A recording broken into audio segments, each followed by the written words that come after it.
आज की वार्ता में मेरे साथ हैं मुकेश गोदारा जी और जो गंगानगर से हैं और रेलवे बोर्ड के राष्ट्रीय सदस्य हैं और इनके विभिन्न विचारों में, विभिन्न बातों में एक मुखरता के साथ इनके विचार व्यक्त होते हैं।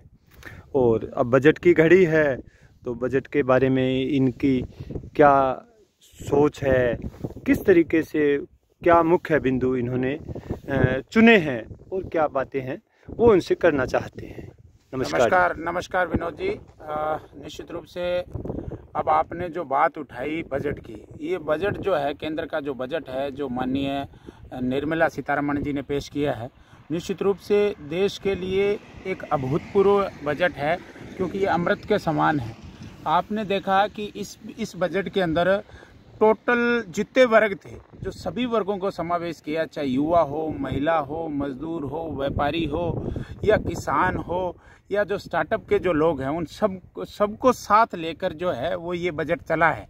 तो मैं ये मानता हूँ कि इस बजट के अंदर जो सर्वस्पर्शी बजट इसको कहना चाहूँगा, क्योंकि ये बजट जो है वो बजट ऐसा बजट है जो युवा अपने आप को नया स्टार्टअप अगर कोई इंडस्ट्री में करना चाहते हैं तो उनके लिए बहुत अच्छा 2 करोड़ तक विदाउट इंटरेस्ट जो है वो उसको बजट मिल रहा है, उसको एक अच्छा हैंडसम अमाउंट मिल रहा है। महिलाओं को रोजगार करने के लिए, स्किल डेवलपमेंट करने के लिए बहुत अच्छा बजट है।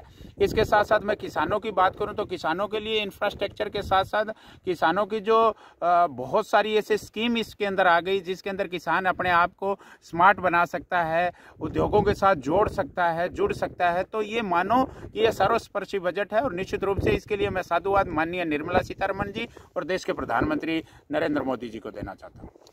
तो ये जो बजट की मुख्य बातें कुल मिलाकर ये इसको एक प्रोग्रेसिव बजट कह सकते हैं। निश्चित रूप से भारतीय जनता पार्टी और केंद्र की जो माननीय प्रधानमंत्री नरेंद्र मोदी जी के नेतृत्व में जो सरकार चल रही है, उस सरकार ने हमेशा जो जितने बजट पेश किए वो अच्छे बजट पेश किए, पर ये जो बजट है निश्चित रूप से ये आज का आधुनिक आवश्यकताओं को पूर्ण करता हुआ बजट है। मैं ये मानता हूं कि सारे वर्गों को साथ लेकर उन सभी वर्गों को संतुष्ट करना।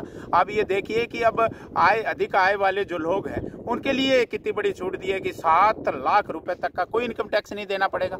ये एक बहुत बड़ी बात थी। एक आय वर्ग के लोग ये कहते हैं कि हमारे को जो है बजट जो है उसके अंदर हमें कोई छूट नहीं मिलती या किसी विशेष प्रकार का कोई लाभ नहीं मिलता, तो उनके लिए भी एक अच्छा अवसर है कि उनको 7 लाख रुपए तक किसी प्रकार का कोई टैक्स नहीं देना पड़ा। ये एक बहुत बड़ी राहत इस बजट के अंदर दी है।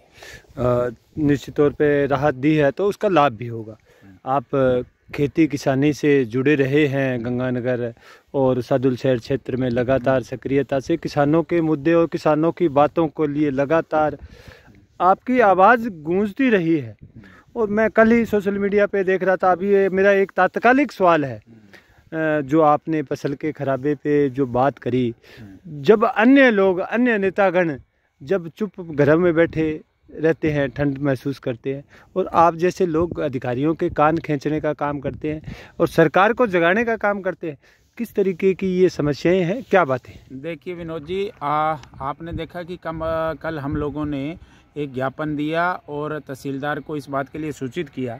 पिछले दिनों यहाँ राजस्थान के मुख्यमंत्री श्रीमान अशोक गहलोत जी आए थे। उनको हम लोगों ने एक डिमांड रखी, हमने सरसों की जो खराबे था, जो ये सर्दी बर्फ़ पड़ने से जो नुकसान हुआ है सरसों का, उस सरसों के नुकसान के लिए हमने उनको अवगत कराया था। उन्होंने कहा कि इसका जल्दी सर्वे करवाकर, गिरदावरी करवाकर हम लोग क्या है कि हम एक सब लोगों को मुआवजा देंगे, किसानों को एक राहत प्रदान करेंगे, परंतु वो केवल एक थोती घोषणा मात्र रहेगी। आज सीएम साहब को गए 2 हफ्ते हो गए, परंतु अभी तक ना तो कोई पटवारी आया, ना गिरदावर आया, ना कोई तहसीलदार आया। तो इस बात के लिए चिंता जो है, एक बार तो खुशी आई कि सीएम साहब ने ये घोषणा की है और बाद में किसानों में अचानक निराशा आ गई कि कोई पटवारी आ नहीं रहा तो सर्वे हो कैसे रहा।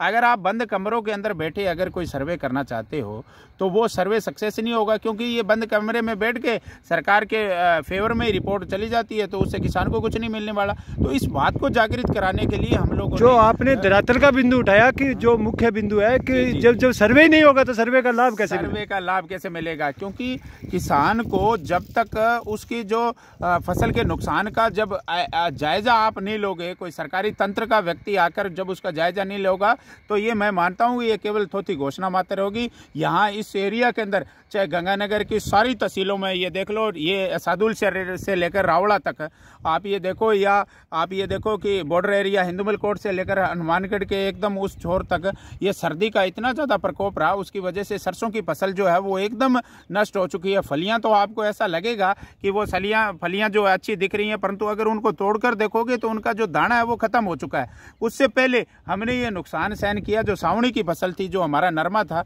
वो भी हमारा पिट गया। तो किसान जो है आर्थिक रूप से कमजोर हो रहा है, और उस आर्थिक रूप से कमजोर होने की वजह उसकी फसल है।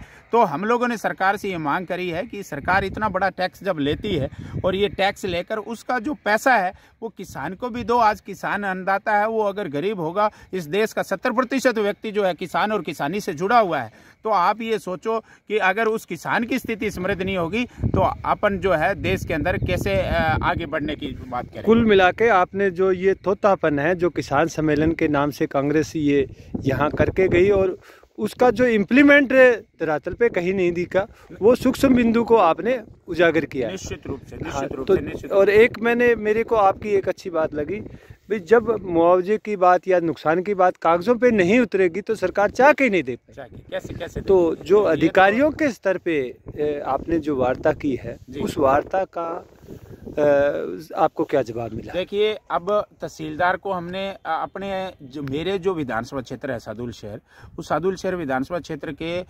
जितने पॉइंट्स हैं, जैसे जहाँ तहसीलदार बैठते हैं, जहाँ एसडीएम बैठते हैं 2 जगह, तो उनको हम लोगों ने अवगत कराया है। निश्चित रूप से ये जो हमारे मेमोरेंडम है वो आगे सीएम तक उन्होंने ये इस बात के लिए कहा है कि हम सीएम तक पहुँचाएंगे, और जो इनके इंटेलिजेंस एजेंसियाँ है, चाहे आईबी है, चाहे सीआईडी है, या जो स्टेट की जो पुलिस है, उसके माध्यम से हम लोगों ने उस सर्वे को पहुंचाया।